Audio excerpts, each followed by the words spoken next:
Assalamu alaikum. Bonjour à tous, j'espère que vous allez bien. De mon côté, alhamdulillah. Aujourd'hui encore, on se retrouve pour une nouvelle vidéo de ménage. Oui, on ne se fatigue jamais de chercher des organisations à mettre en place, surtout nous les mamans. C'est très difficile d'être organisé. Aujourd'hui, je vais vous présenter 9 astuces pour être bien organisé. Pas toujours organisé, mais on ne peut pas être toujours bien clean, toujours organisé. Il n'y a rien qui est en désordre. Non, ça c'est pas possible avec les enfants. Sauf si tu n'as pas des enfants. Je crois que c'est possible. Mais quand tu as des enfants, c'est vraiment très difficile d'être toujours organisé. Oui, aujourd'hui, je vais vous présenter 9 astuces que j'utilise et que ça m'aide moi aussi. Ça m'a vraiment aidé. C'est à base de ces astuces-là que moi aussi je m'organise. Mais avant qu'on se lance, les filles, n'hésitez pas à vous abonner si ce n'est pas encore fait, à partager un maximum. Mettez-moi un pouce bleu, likez la vidéo les filles, likez un maximum. Laissez-moi un petit commentaire aussi, ça me fera beaucoup plaisir. Merci. On se lance directement dans la vidéo.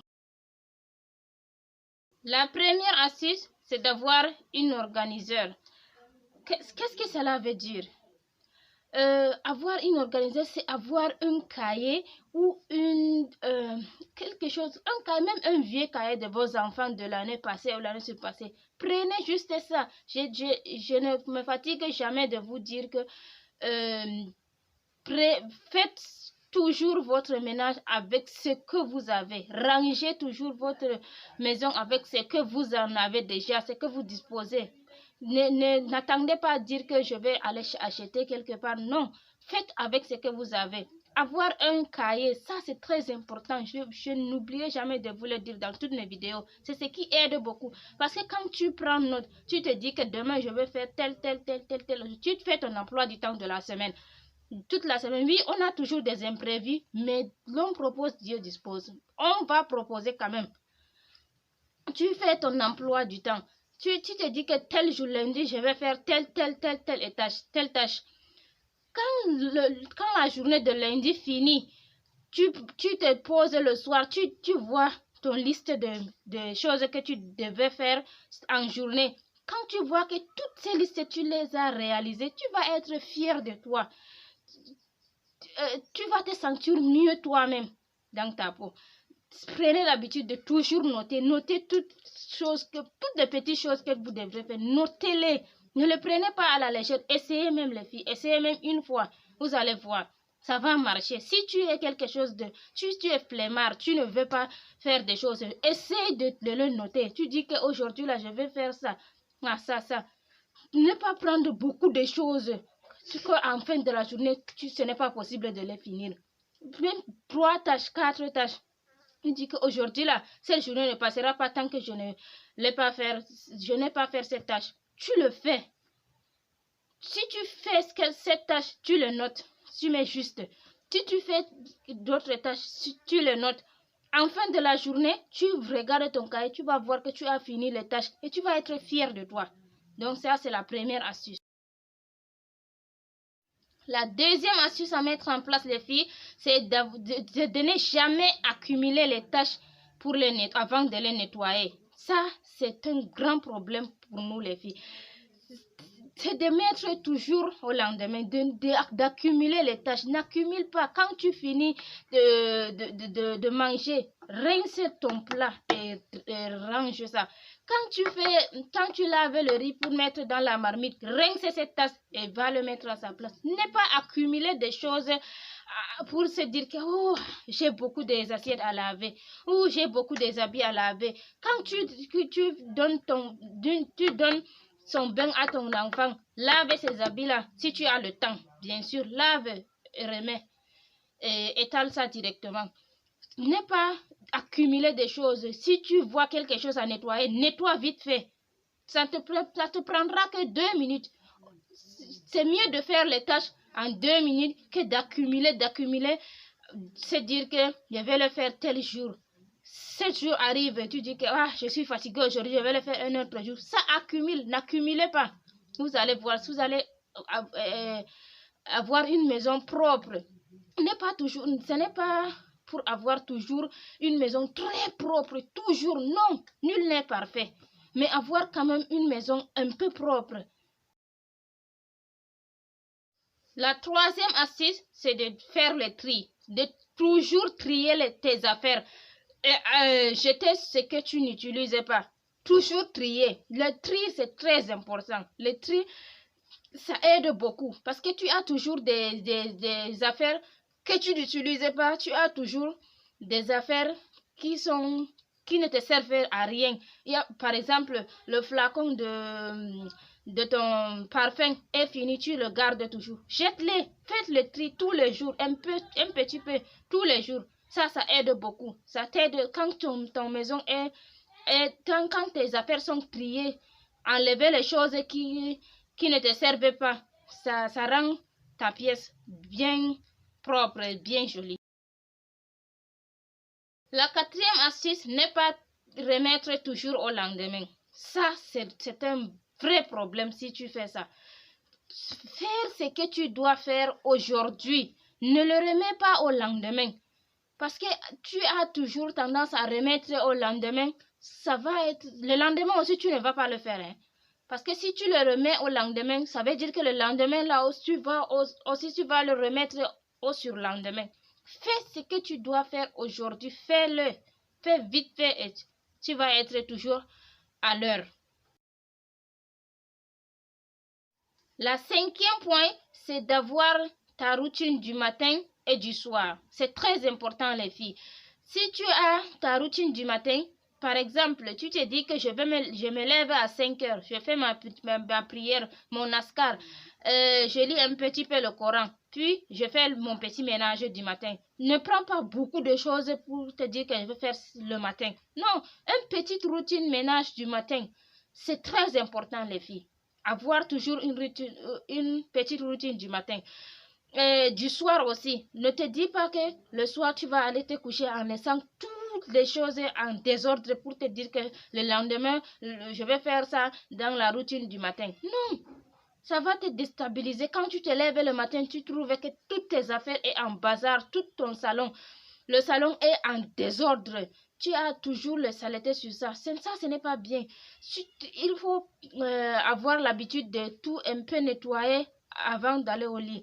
Par exemple, tu prends seulement 20 à 25 minutes le soir pour nettoyer. Ne jamais laisser les assiettes sur l'évier. Les filles qui en ont, nettoyer l'évier, balayer le salon, passer une coupe d'aspirateur ou de serpillère. Ça, c'est bien. Le matin, tu te lèves, ta maison est très clean. Ça, c'est un bon début. La sixième astuce, c'est d'avoir chaque chose et sa place. Il faut que chaque chose ait sa place dans la maison. Par exemple, tu donnes à tes chaussures leur place. Ça va t'aider. Tu donnes par exemple tes habits en ont leur place. Tu donnes ton stylo, même le stylo comme ça que tu utilises ou ton mari utilise, tu leur donnes leur place. Le sac de tes enfants, tu leur donnes leur place. Chaque chose en ont une place dans la maison. Ça va beaucoup t'aider pendant le ménage. Parce que tu enlèves, tu fais ton ménage et tu le remets. Ça aide beaucoup. Les enfants aussi, ça leur aide. Quand ta fille ou ton enfant sait que quand il va prendre le stylo, il sait que c'est dans cette partie-là qu'il va trouver le stylo. Il prend, il utilise, il le remet. Ça aide beaucoup à élever nos enfants, à leur apprendre comment faire le ménage aussi. La septième point, c'est de désencombrer une pièce par semaine. Qu'est-ce que cela veut dire? Cela veut dire que si tu prends une pièce par semaine, tu dis que cette pièce-là, je vais le désencombrer. En faisant ton ménage. Par exemple, dans nos toilettes, il y a des choses que tu dois désencombrer par semaine. Ça ne manquera pas. Dans ta chambre, il y a toujours quelque chose pour désencombrer. Si tu prends une semaine pour désencombrer une pièce, ça va beaucoup t'aider. Tu ne vas pas avoir beaucoup de choses accumulées. Ça aide beaucoup aussi. il faut avoir le temps pour désencombrer. Désencombrer une pièce par semaine. Tu dis que je vais enlever telle chose le lundi, telle chose le mardi. Ça ne va pas te prendre même 10 minutes. Le 8e astuce, c'est de faire ton menu de la semaine. C'est très important les filles. Faire toujours les menus de la semaine, ça aide beaucoup. Ça nous prend pas beaucoup de temps pour la cuisine. Quand tu sais qu'aujourd'hui, je vais cuisiner telle sauce ou tel repas, tu n'as pas à réfléchir, à dire que aujourd'hui encore, je vais préparer quoi. Hein? Aujourd'hui, je vais préparer quoi encore. Tu ne vas toujours pas te demander ça. C'est très important, les filles. Faites les menus de la semaine. Vous allez voir. Tu prends ton stylo et ton cahier. Tu dis que lundi, je vais préparer telle sauce. Mardi, tel. Mercredi, tel. Jeudi, tel. Vendredi, samedi, jusqu'au dimanche. Tu vas voir, si le lundi vient, tu n'as pas envie de manger, par exemple, le boko. Tu le remplaces avec la sauce de mardi. Tu prépares, par exemple, si tu fais que lundi, tu vas préparer le boko. Mardi, le lalo. Tu fais, quand le lundi vient, tu n'as pas envie de manger le boko. Tu remplaces avec le lalo de mardi. Tu prépares le lalo de mardi, là, le lundi. Et le boko, tu le remets à mardi. Ça, c'est très important. Faites le menu de la semaine. Ça ne te prendra que quelques minutes pour toute la semaine. Le 9e et le dernier astuce, c'est d'avoir une routine pour la semaine ou pour mensuel. Ça, c'est très important, les filles. Avoir au moins te dire que le dimanche, chaque dimanche, je vais nettoyer telle pièce. Chaque dimanche, par exemple, chaque mois, de telle date, chaque fin du mois, je vais laver mes rideaux, par exemple. C'est très simple, non? Tu dis que chaque semaine, le lundi et le vendredi, je vais changer mes draps. Tu vois, c'est très simple. Quand tu écris comme ça, tu sais que le lundi, tu changes les draps. Le vendredi, tu changes les draps. Tu fais ta liste pour le mensuel. Tu sais que la fin du mois, le 30 décembre, par exemple, le 30 août, le 30 tel, je vais laver mes rideaux. Le 30 nuit, je vais faire le nettoyage qui vont se faire à fond, que tu ne peux pas faire tous les jours. Par exemple, on ne peut pas enlever nos draps tous les jours. On ne peut pas aussi laver nos rideaux tous les jours. Par exemple, les choses que tu peux faire une fois tous les 6 mois. Par exemple, laver le tapis ou brosser même le tapis là. Tu peux le faire une fois tous les 6 mois. C'est des choses comme ça, il faut les mettre en place, il faut les écrire. C'est très important d'écrire, les filles. Écrivez tout ce que vous allez faire, même un devoir à faire, écrire. Si tu sais que aujourd'hui là, je vais lire tel verset, écris ça. Quand c'est écrit là, ça te motive plus. Écrivez toujours. Voilà. Alors, je compte sur vous, les filles, de mettre toutes les habitudes en place, de prendre votre ménage au sérieux, de ne pas essayer d'être toujours parfaite. Non, nul n'est parfait. Laissez ce que vous voyez sur les réseaux sociaux ou sur YouTube ou sur je ne sais quoi. Il y a des gens qui se montrent toujours parfaits. Non, nul n'est parfait. Faites de votre mieux. Ne pas laisser le ménage nous occuper tout le temps que nous avons. Nous pouvons jouer avec nos enfants, nous pouvons faire beaucoup de choses avec notre temps. Ne pas toujours consacrer notre temps au ménage. C'est ce que nous voulons combattre.